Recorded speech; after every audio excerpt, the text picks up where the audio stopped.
தம்பி, பா என்னப்பா சொல்லாம கொள்ளாம வந்திருக்கிறீங்க? ஏதோ உடம்பு சரியில்லையா? அதெல்லாம் ஒண்ணும் இல்லப்பா. இன்னைக்கு 1ஆம் தேதி இல்ல, அது அப்பா அண்ணன் உங்க வீட்டுக்கு அனுப்பிச்சு வச்சுட்டான்.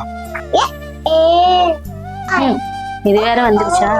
உங்களை ஒரு மாசம் கூட நிம்மதியா ஏமாமா அதுக்குன்னு இந்த மொட்டை வேலையை எப்படி நடந்து வருவீங்க? நாளைக்கு பிரஷர் சுகர் அதிகமா ஏறி போச்சுன்னா அதையும் நாங்க தானே பார்த்து தொலையணும். ஏய் கொஞ்ச நேரம் வாயை மூடுறியா? ஆமா, நீங்க என் வாயை தான் மூட சொல்லுவீங்க. போன மாசம் 1ஆம் தேதி அனுப்புனேன், 3ஆம் தேதி தானே அனுப்புனேன். ஏய் போடி முன்ன உள்ள. ஏப்பா, என்னால ஒரு 2 பேருக்கு சண்டை வேண்டாம்ப்பா.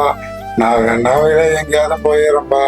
அப்படியாவது எங்கேயாச்சும் போய் தொலைஞ்சா பரவாயில்லையே. அப்பா ஏப்பா அப்படி பேசுற?